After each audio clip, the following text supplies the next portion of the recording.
मैं प्रोफेसर दीपक राय आज हमारे समक्ष हैं समाजवाद का जो भारतीय संस्करण है, जिसे बखूबी हम डॉक्टर लोहिया का समाजवाद जानते हैं, उसके संपूर्ण देश में उसके आधिकारिक व्याख्याता प्रख्यात समाजवादी विचारक श्री दीपक मिश्रा जी हमारे मध्य में हैं।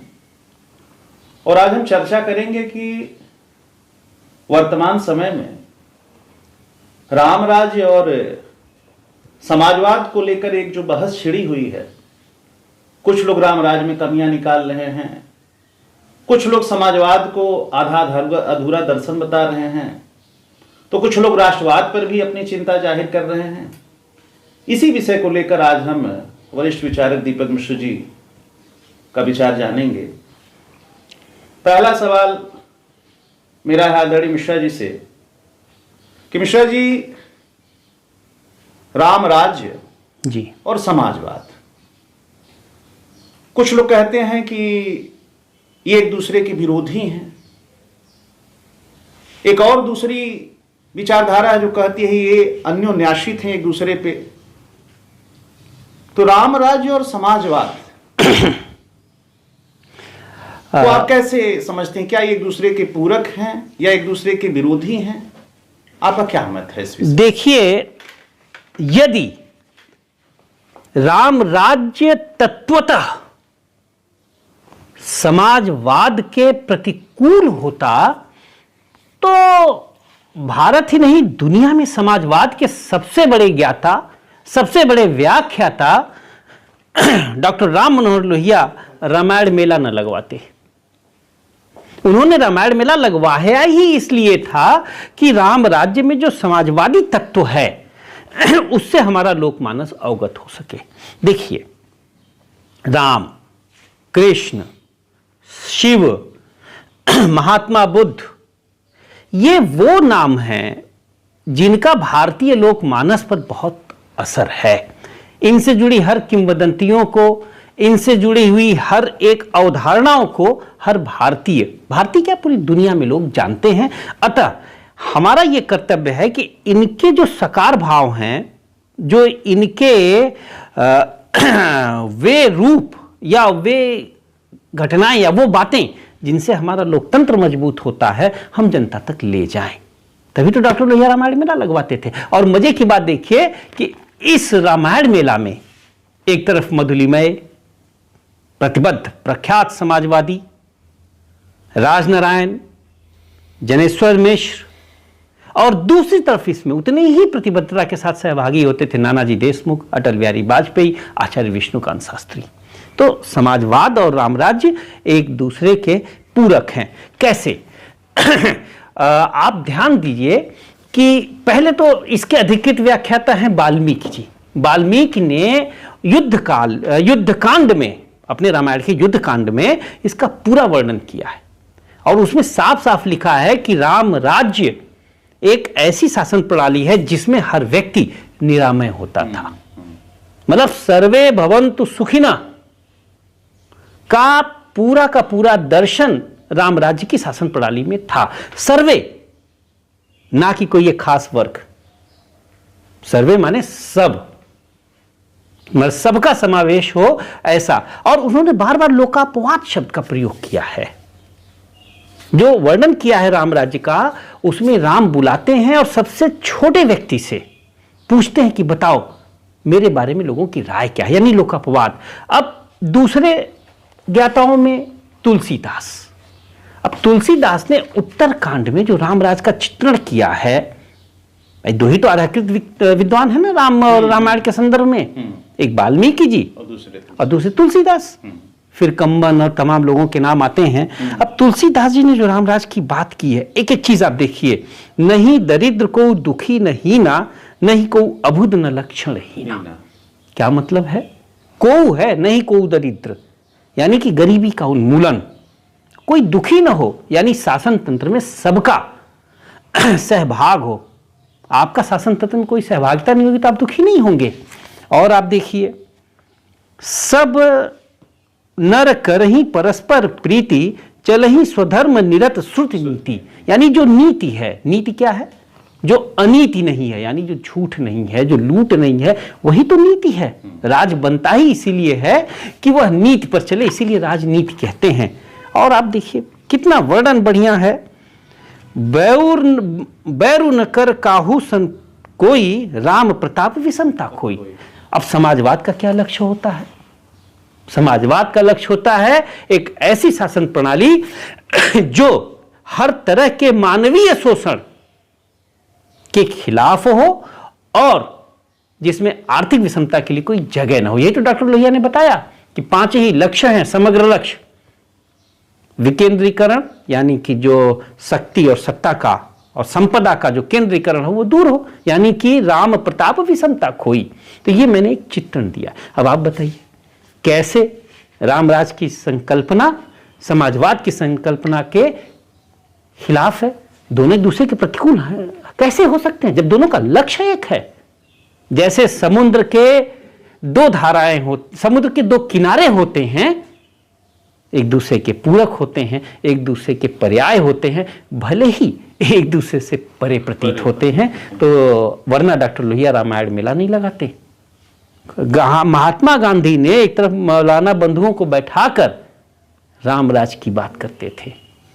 तो यदि राम राज्य, मैं फिर कह रहा हूं, यदि राम राज्य पंथ निरपेक्ष और समावेशी चरित्र का नहीं होता तो महात्मा गांधी और डॉक्टर राम मनोहर लोहिया कभी रामायण मेला और रामराज की बात नहीं करते। नए लोगों ने नहीं पढ़ा है, न समाजवाद को न राम राज्य को, इसलिए वो ऐसा बोलते हैं। नहीं, बड़ी अच्छी बात। एक दूसरा सवाल जो कि जी जी इसमें बड़ी चर्चा में है, जी, जो है प्रासंगिक है जी, तुलसी को लेकर के बड़ी आपत्ति हो रही है।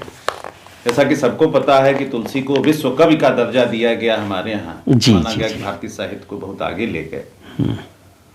तो अब तुलसी को बताया जा रहा आज 500 साल बाद कि साहब तुलसी का जो रामचरितमानस है उसमें तो उन्होंने दलितों का और स्त्रियों का विरोध किया है और ये उचित नहीं है। अच्छा, तो इसको आप कैसे देखते हैं? अब पहली बात तो मैं आपको बता दूं, बड़ा महत्वपूर्ण प्रश्न है। तुलसीदास जैसा कवि, पहली बात तो जो भी कवि होगा वो बड़ा भावुक होगा, कोमल मन होगा, और जिसका कोमल मन होगा वह कमजोर के प्रति कैसे कटु हो सकता है? रामचरितमानस में तुलसीदास जी ने अपना कोई वक्तव्य नहीं दिया है। जो वक्तव्य है वो कहीं राम जी का वक्तव्य है, कहीं सीता जी का वक्तव्य है, कहीं भरत का वक्तव्य है, कहीं पुलत्स्य ऋषि का वक्तव्य है, कहीं काक का है, कहीं समुद्र का है। तो समुद्र के मुंह से जो बातें कही वो तो एक शोक संतप्त किरदार की बातें थी, उन पत्तियों को हंस के टाल देनी चाहिए। अब उसके अलावा उन्होंने हजारों ऐसे दोहे किए हैं जो सीधे सीधे उनको नारी के पक्ष में प्रतिबद्धता के साथ खड़ा दिखाते हैं। लोहिया जी ने उनकी एक पंक्ति है जिसमें उन्होंने कहा है कि साफ साफ लिखा है कि नारी स्वतंत्रता के लिए इससे अच्छी लाइन उन्होंने नहीं बताया है कि इससे अच्छी लाइन कोई हो ही नहीं सकती। पराधीन सपने हूं सुख नहीं। नारी स्वतंत्रता के लिए इससे बड़ी बात कोई हो सकती है? सशक्तिकरण की पहली सीढ़ी, पहला सोपान स्वतंत्रता होता है। अब आप दूसरा आइए, उस समय के पिछड़ों, दलितों, स्त्रियों, जिन्हें आजकल शूद्र भी कहा जा रहा है, के साथ खड़ा होने के नाते ही तो तत्कालीन ब्राह्मणों ने, पंडितों ने, उच्च वर्गों ने, कर्मकांडियों ने तुलसीदास की कितनी प्रताड़ना की थी, विरोध किया, उनको प्रताड़ना की थी। यहां ताड़ना न लाइएगा, अवधि शब्द का ताड़ना माने देखना होता है, और हिंदी और संस्कृत में प्रताड़ना माने प्रताड़ित करना होता है, तभी तो लिखा है। आप देखिए, एक व्यक्ति जो अपने आप को कह रहा है, ब्राह्मण कुल में पैदा हुआ व्यक्ति कह रहा है, कवितावली 121 पृष्ठ पे, तुलसी सरनाम गुलाम है राम को, जाको रुचे सो कहे कुछ होई, मांग के खइबो मसीत में सोइबो, लेबे को एक न देबे को दो। यह तो तत्कालीन लोगों द्वारा उपेक्षा पाने के बाद तुलसी का कथन। अब आगे आप देखिए क्या कहते हैं वो, जिन पे आज जातिवादी होने का आरोप लगाया जा रहा है। मेरे जाति पाति न चहो काहू की जाति पाति, मैं जाति व्यवस्था को ध्वस्त करना चाहता हूं, मेरी कोई जाति नहीं है और मैं चाहता हूं कि किसी की कोई जाति न बने। वह व्यक्ति कैसे जातिवादी हो सकता है? दूसरा, मेरे को काम को न हो काहू के काम को, और आगे वो कितनी उससे कहते हैं कि मेरा कोई गोत्र नहीं है, मेरा कोई गोत्र नहीं है, इस तरह का कथन कहते हैं। अति ही अयानो उपखानो नहीं, बूझे लोग साहा ही को गोत गोत होत है गुलाम को। मतलब उन्होंने कहा कि जो राम का गोत वही मेरा गोत। अब ऐसा व्यक्ति कैसे हो सकता है? और दूसरी आप आइए, अगर तुलसीदास जी, मैं फिर कह रहा हूं, अगर नारी विरोधी होते तो रामचरितमानस में उन्होंने राम से भी ज्यादा महत्व किसको दिया है? सीता को दिया है। और पहला ही वाक्य में उन्होंने सीताराम शब्द का प्रयोग किया है, भवानी शंकरों जैसे शब्द का प्रयोग किया है, यानी शंकर से पहले भवानी का नाम लिया है। ये है तुलसी। अब मैं तो क्या कहूं, तुलसीदास जी से तो कभी कभी क्षमा मांगने को मन करता है कि हे तुलसी, आपने जिन दलितों, जिन पिछड़ों, जिन नारियों, जिन शूद्रों की लड़ाई आपने जीवित रहते लड़ी, आज कुछ कुपढ़े लोग, कुछ अनपढ़ों को दिग्भ्रमित करके आपके खिलाफ खड़ा कर रहे हैं। आज आपकी आत्मा को भी ये लोग कष्ट पहुंचा रहे हैं। हम लोगों का कर्तव्य है कि हम सच्चाई को समाज के सामने रखें। बाकी हमारी जो वर्तमान पीढ़ी है वह सूचनाओं के मामले में बड़ी सशक्त है, वह सच और झूठ के बीच का अंतर समझ लेगी, वह गुण और अवगुण के बीच का। और मजे की बात है कि ऐसे लोग तुलसी पर सवाल खड़ा कर रहे हैं, जो लोग सत्ता के लिए गोत्र भी बदल दिए, दल भी बदल दिए, रूप बदल दिए, रंग बदल दिए। तुलसी ने क्या कहा था जब उनके मित्र रहीम ने अकबर के दरबार में उन्हें आमंत्रित कहा था? साफ साफ कहा था, हम तो चातक राम के, अब क्या बनेंगे? नर के मनसबदार। और हिंदी साहित्य और हिंदी संस्कृति, भारतीयता को जो मजबूती तुलसी ने दी है, वह मजबूती मुझे लगता है कि दुनिया में किसी भी कवि ने दुनिया के किसी भी संस्कृति को नहीं दी होगी। इसीलिए तुलसी की तुलना साहित्य के सूर्य से की जाती है। और ये कहा जाता है कि तुलसी कविता करके नहीं बड़े हुए, कविता बड़ी हुई तुलसी की कला पाकर। कविता लसीपा तुलसी की कला। बहुत अच्छा। एक आखिरी सवाल वर्तमान पीढ़ी के लिए जो जानना भी जरूरी है। जी जी। देखा ऐसा जा रहा है कि बाजार और पूंजी के दौर में जो वर्तमान पीढ़ी है, खासकर राजनीतिक कार्यकर्ता जो हैं जी, वो अध्ययन और विचार से दूर होते जा रहे हैं। तो क्या आपको लगता है कि ये जो राम राज्य का दर्शन है या समाजवाद का जो दर्शन है, इसको जानना कितना जरूरी है नई पीढ़ी के लिए? जो राजनीति में बच्चे कदम रख रहे हैं, इन दर्शनों और राजनीतिक दर्शनों को जानना कितना जरूरी है उनके लिए? देखिए, चाहे राजनीति हो, चाहे साहित्य हो, चाहे पत्रकारिता हो और चाहे धर्म हो, ये अलग अलग विधाएं हैं लोकमानस को परिमार्जित, परिष्कृत और यूं कह लीजिए कि उन्हें शिक्षित करने की। यही चार विधाएं हैं ना। अब बाकी सबकी उपधाराएं हैं। तो इन चारों में जो नई पीढ़ी आ रही है वह अपने आप को कम से कम बुनियादी अवधारणाओं से अवगत कर ले, अन्यथा वह बहुत कमजोर साबित होगी। मजबूत दिखेगी पर कमजोर साबित होगी। अब क्या आवश्यक, देखिए, आप देखिए, कभी भी लोहिया, नेहरू, जयप्रकाश, इनको अपने आप को सशक्त बनाने के लिए वाह आडंबरों की जरूरत नहीं पड़ी।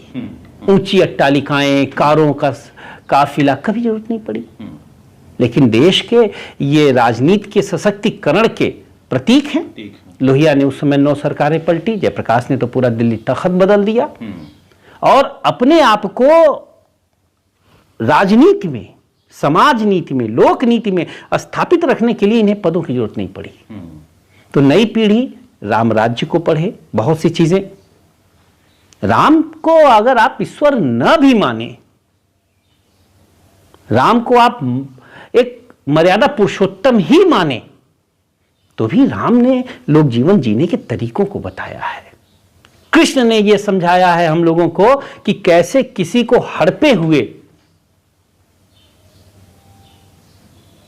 कैसे किसी को बिना हड़पे अपना विस्तार करो। कृष्ण ने मथुरा के राजा कंस को हराया, लेकिन कंस मथुरा के राजा नहीं बने। आप देखिए, तो राम कृष्ण ये लोगों ने अपना विस्तार किया, लेकिन कभी हड़पा नहीं। किष्किंधा राम जीतते हैं, किष्किंधा पति नहीं बनते, सुग्रीव को बनाते हैं। सोने की लंका के राजा रावण को हराने के बाद राम लंकेश्वर नहीं बनते हैं, वह अयोध्या ही आते हैं। तो एक त्याग भाव से, तेन तक तेन भुंचिता का भाव। दूसरा, समाजवाद क्या है? समाजवाद तो सबको साथ लेकर सबके सुख दुख में खड़े होने की ही तो विधा है। इसलिए रामराज्य, समाजवाद, राष्ट्रवाद ये भारतीय राजनीति के वैचारिक आयाम हैं। आप चाहे जिस दल की राजनीति कीजिए, लेकिन इन तीनों धारणाओं को, इन तीनों उपागमों को जानना चाहिए। बिना नीति का राज पाप है, ये महात्मा गांधी का कथन है। और दूसरा, प्रशिक्षण से सीखना चाहिए। इससे ये होता है, अब देखिए, अगर आप राष्ट्रवाद को नहीं पढ़ेंगे, राष्ट्रवाद को नहीं जानेंगे, तो राष्ट्रवाद आपको, राष्ट्रवाद के नाम पर आप सांप्रदायिक शक्तियों के करकंदुक बन जाएंगे। और यदि आपने समाजवाद को नहीं जाना, तो आप समाजवाद के नाम पे जातिवाद को फैलाने लगेंगे। और राम राज्य के नाम पे आप बताइए, राम राज्य कैसे मुस्लिम के खिलाफ हो सकता है? तुलसीदास जी ने घोर मुगल काल में लिखा है, मांग के खैबो मसीद में सोइबो। एक। दूसरा, अल्लामा इकबाल ने इमाम हिंद कहा है, राम पे जो रहीम ने लिखा है। और मेरे गुरु कैफी आजमी 62 के दशक की लड़ाई चीन से, राष्ट्रवाद का जो भाव लोकमानस में किस पक्तियों से भरते हैं, किसका नाम लेते हैं? राम का नाम लेते हैं। कैसे? छूने पाए न सीता का दामन कोई, तुम ही राम तुम ही लक्ष्मण साथियों, अब तुम्हारे हवाले वतन साथियों। भगत सिंह, मैं नास्तिक हूं कहते थे ना अपने आप को, इसमें तो कोई दो राय नहीं। लेकिन उन्हीं भगत सिंह ने, जिनके नेतृत्व में हिंदुस्तान सोशलिस्ट रिपब्लिकन आर्मी बनाई, लक्ष्य क्या? भारत में गणतांत्रिक समाजवाद की स्थापना। उनके नेता चंद्रशेखर आजाद राम राज की बात करते थे और ये कहते थे कि मैं देश को आजाद करा के यहां पर राम राज्य और समाजवाद स्थापित करूंगा। तो ये हमारी विरासत है। मित्रों, आज बड़ी अच्छी चर्चा हुई और निश्चित रूप से जो हमारे राजनीतिक कार्यकर्ता हैं, नई पीढ़ी, जो हमारे दर्शक हैं, आज राष्ट्रवाद, समाजवाद और रामराज पे जो चर्चा आज हुई है, निश्चित रूप से इस सार्थक बहस से वो अवश्य लाभान्वित होंगे। और वरिष्ठ विचारक दीपक जी ने आज जो हम लोगों को समय दिया, उसके लिए आपका बहुत बहुत धन्यवाद। और हम प्रोफेसर दीपक राय मित्रों विदा लेते हैं, आपसे अनुमति चाहते हैं। फिर एक